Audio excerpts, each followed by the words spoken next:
Hey everyone, welcome back to another episode of the Hybrid Ministry Show. I am your host, as always, Nick Clayson, sipping my coffee in my office today out of my church-branded Yeti. I will say this though, not a big Yeti fan as a coffee connoisseur because the metallic taste of it overrides the notes of coffee. So honestly, I would prefer just drinking out of like one of these types of mugs. So if you're not on YouTube, you're not seeing all this, you are missing out big time. Not probably really, but we are going to take a little bit of a break. The last two episodes were video editing episodes. The episode after this one will be a Photoshop specific episode.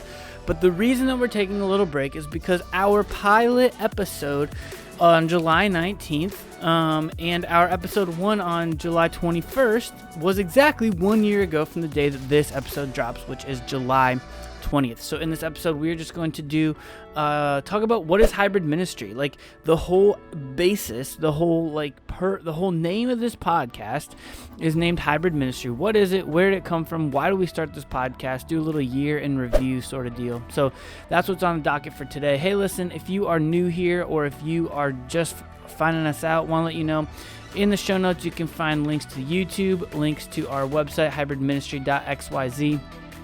This will be episode 55. Every single episode will have a link to our episode page, which has a full transcript. That's something that we provide for you all for 100% free. So go check that out. Also, just follow us on social. We're on Instagram, we're on YouTube, and we are on TikTok. All the links to those in the show notes, because some of those are my personal account at Clayson Nick. Others of those are ministry-based accounts at Hybrid Ministry. It's one of those two as an option, but your show notes will have everything that you need. In addition to that, we have a couple freebies right now. We have our free ebook helping you download and get TikTok going completely from scratch.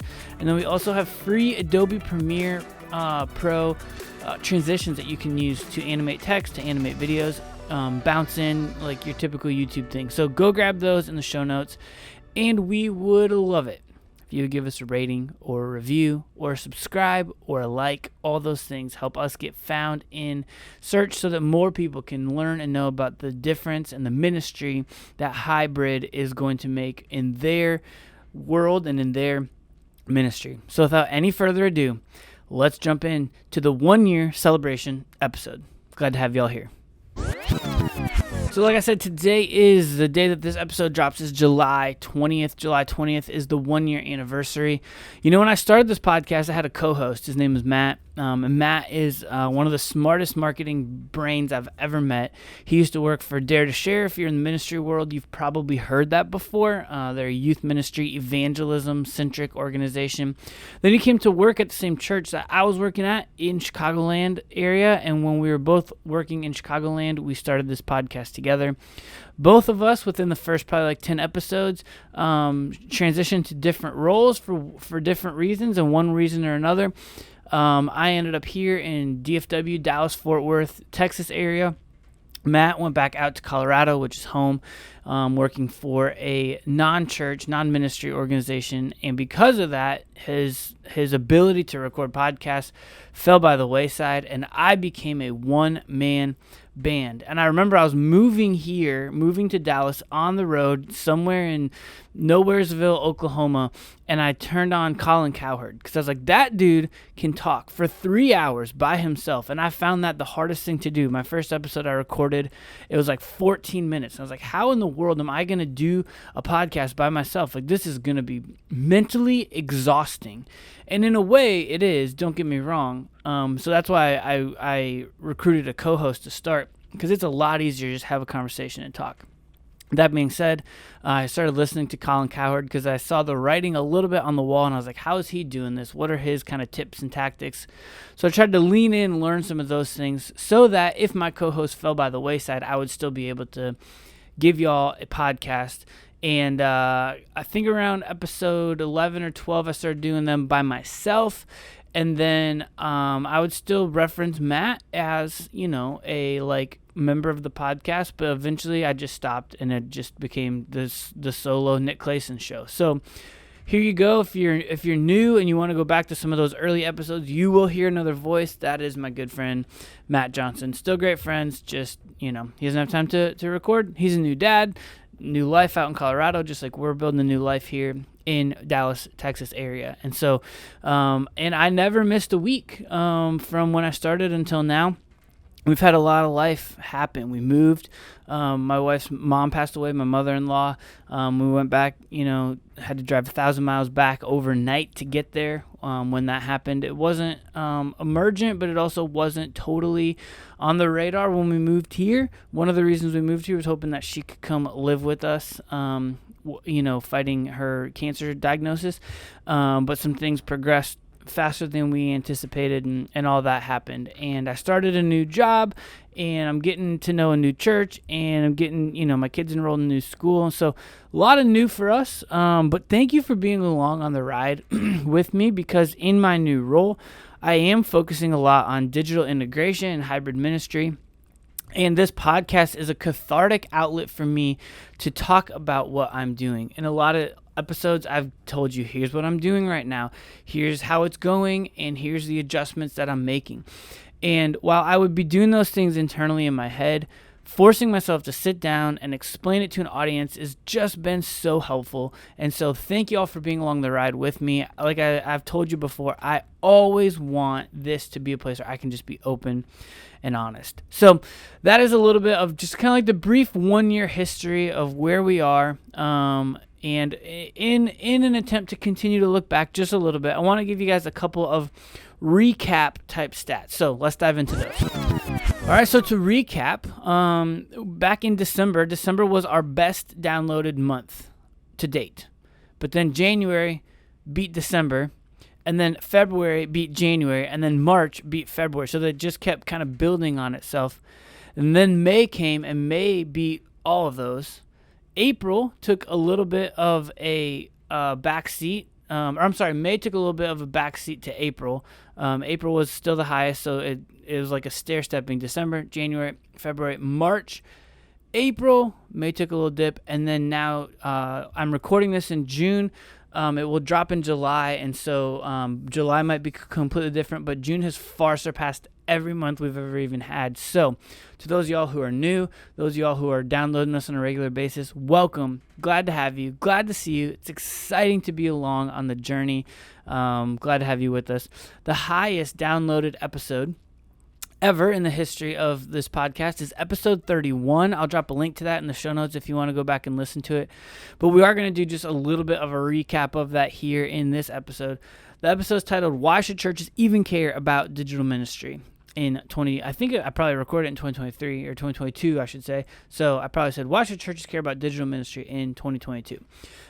Consequently, and I don't think that this has any correlation, but consequently, that was also our very first episode that we started posting full video episodes on YouTube as well. So you can go check out my very first YouTube video if you want to laugh and see how bad it is. I think and hope we've gotten better, but no promises. I'm not like a professional YouTube editor.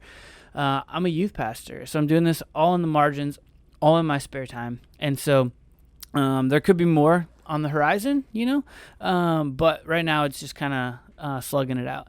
That does not count, however, our very first episode on YouTube, which was the Have I Already Ruined My Church's TikTok account. It's a video and podcast joint episode that I posted where we released the free ebook with a link to that in the show notes. And so that was literally walking through step-by-step, nerding out on how to post a video on your cell phone using the TikTok app.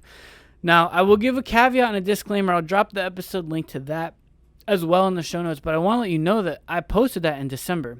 And so just like any sort of tech, things have changed. And so it may not even be 100% relevant. The overall premise is, right, like a lot of TikTok is the same, but there are still some things that have shifted. And even personally, some strategy things on my end that have shifted as well. So thank you all for being along on the journey. Those are just some kind of recaps. This is like I said, our 1-year anniversary episode. But without any further ado, this is really what I want to get into. Is I want to bring everyone, y'all on the audience level, back to the roots of why we do what we do and where this all started from. So without any further ado, let's answer this question. What is hybrid ministry? Okay, what is hybrid ministry? So back in July last year when we launched podcasts, this idea had been rolling around in my brain for a couple months, and I was kicking around ideas of names. The name I settled on was hybrid. I also liked integration, but hybrid was really like the one that I thought was really cool. Well, lo and behold, after I decided that name, BARNA released an ebook about the future of the hybrid church. And so almost at the same time, I launched a podcast, or at least started recording before. I had a few episodes kind of in the hopper before we ever went fully live. And then BARNA also released their ebook, 40 or some I can't remember. I'll drop the link to the BARNA ebook in the show notes. It's behind a paywall, but it's worth it. It's a little over a year old now at this point, but I still go back to and pull a lot of data from it. Because what they're asking, coming out of the heels of COVID, they're asking, what do millennials and Gen Z, what are they looking for in church? Another thing I've done in the last year is I went through a Gen Z BARNA collab thing. It was a 6-session Zoom thing where they shared some findings about Gen Z, which they are the future generation of our church and our church ministry. And so it's important, I think, to inspect what these generations are saying. And so 9%, only 9% of churched Christians back when this hybrid ebook dropped, 9% of church Christians wanted a solely digital church option, okay? And so I think my original question, and I remember I had Matt on here, is like, well, then why are we even exploring this as digital ministry? Aren't we on the other side of COVID? Shouldn't we go back to what we remember and how things were? The difference was 1/3 of them expressed that some sort of hybrid option would suit them well. And that was only in those that they polled, and that was only in those old enough to be polled, so 18 and older at the time. All right. Meanwhile, millennials and Gen Z, if you take out just that kind of subset of age demographic, take out some of the older church attenders that were also polled in this ebook, millennials and Gen Z are this one was the one that got me, and this is the one that like really thrust me into starting this podcast.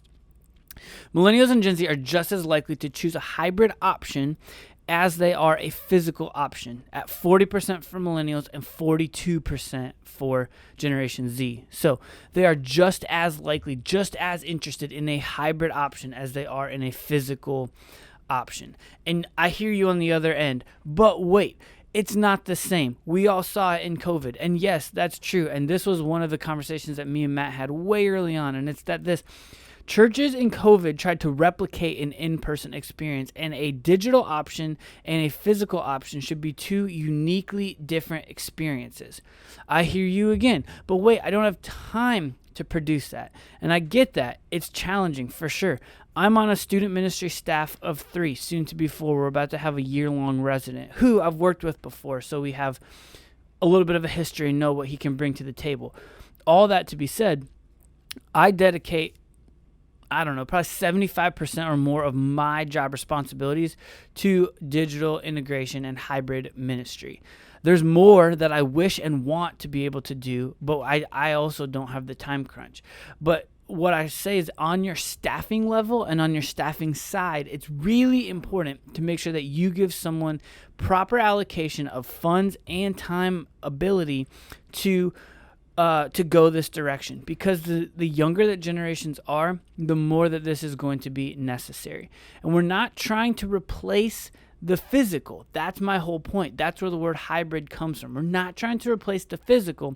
We're trying to integrate digital with physical, right? One of my favorite examples of it in our student ministry is we'll do these like 2 or 3 times a year. We'll do these brackets where we pit 2 things against each other, and they vote, and the winner goes on to the next round, and they face off against the winner of another matchup. And so we'll come up with kind of these like arbitrary seedings or whatever. I'll drop a couple links in the show notes because I've done a few of these and I've posted them on like Download Youth Ministry, so you can grab it. We've got like World's Greatest Donut or Big Game Day Bracket Food Challenge. So you're picking like the food that you're going to have at like your Super Bowl party. But that's a great example of a hybrid option because all of the voting takes place online on a website or in our case, a lot of times on Instagram. But in person, it's also like playing itself out. So this last year, we did Cereal Madness in March. And so we pitted cereal matchups against each other. And so we had all the matchups up on a big window that we have with like a bracket taped out, and then we cut out the front of the cereal boxes and pasted like a seed number on each of them. And then as they would win online, we'd move them into our space. So the students would walk in, they'd see the results. But then on Wednesday nights, we have these garage door like bay type things. And so we have 8 different bays, and so that's 8 different matchups for a round of 16. And the bays came up, and every individual matchup of cereal was in the bay, so they could go in, they could grab the 1 seed versus the 16 seed, put a little milk in it, and eat it. That's an example of taking a digital expression, a digital like moment and means of something, and bringing it in to make it hybrid with your in-person, okay? Back in the first episode, we talked about digital openness, and so I just want to rattle off for you some of these findings from the first book. So church adults, defined as having high digital openness. Number 1, they see the value of attending at least an online service. Number 2, they think that churches should use digital resources for spiritual formation / discipleship purposes post-pandemic. They think that churches should use digital resources for gathering their people together after the pandemic. They say that either hybrid, so both digital and physical, or primarily digital gatherings for church will best fit their lifestyle after the pandemic. And number 5, they are open to attending new kinds of online gatherings that are unfamiliar or are mold breaking. So these are people that are classified as digitally open. Furthermore, of these options, these were the options that they said would suit them in a hybrid sort of format. So, teaching and preaching, one-on-one prayer, small groups, worship, prayer, visitation, confession, children's ministry, youth ministry, adult ministry. Those were highest percentage down to lowest percentage in a cascading list. The thing that was the number 1 thing was teaching and preaching. See, here's the thing. Churches have gathered together to preach and hear the word, and that's valuable and scriptural. That being said, I can learn just as well whether I'm sitting my butt in a seat looking ahead listening to a pastor as I can listening to him on the podcast. What can't be reproduced, what can't be replicated in my own experience is praise and worship, which again, I think that there may be a moment for figuring out how this works for the next generation in a non like physical environment, not replacing it, but supplementing it. But the thing that can't be replaced for me is community, one-on-one relationships, like authentic community with other believers. And some of those things can be done digitally, Zoom groups, we all saw that. It leaves something to be desired. I agree if that's what you're saying to me on the other side of this camera. However, all that to be said, like the teaching pieces can be something that we can offer to people. It's the number 1. It was the number 1 rated thing for hybrid options, the delivery of content. C.S. Lewis has a quote that says this, says, theology is all the more important today because there are so many messages being delivered to the home that you need to determine what is actually true. So you can go into one of these mediums and you can present the word, you can give theology, you can teach people theology in podcast form, YouTube videos, short form videos. Lewis made this quote in the 1950s, and it rings all the more true today. That's the crazy thing, right? Is like what he said back in the 50s still rings true almost 80 years later. So because there are so many messages coming into the home, we need to help teach people what the Bible says. So I say all that to say, and I give you all of that as just a reminder that this is why this matters. Hybrid ministry matters as an option for churches moving forward. And so I just wanted to give a quick reminder. I just wanted to share it with y'all about why we do what we do, where this whole thing comes from, and what the purpose of it all is. Thanks for hanging out. Excited to have you with us. Don't forget, link in the show notes if you want to go follow us on YouTube. If you want to grab either of those freebies, downloads, we're going to be starting here in this next year. We're going to be starting getting our email newsletter going. And so subscribing and grabbing the ebook or the free transitions for Adobe Premiere Pro, either one of those will lock you into our email newsletter. We're going to start sending some stuff out occasionally. And so want to make sure that you don't miss that. Hey, if you subscribe to this, you will get this automatically downloaded into your podcast catcher every single Thursday morning at 4 a.m. So if you're in ministry and you have a Wednesday night deal, you wake up, you get to hear this the next morning after your ministry night. Hopefully it's just a positive, encouraging, maybe even sometimes challenging refresher for you. So we would welcome that and love to have you join us in that way. But don't forget, and as always, stay hybrid.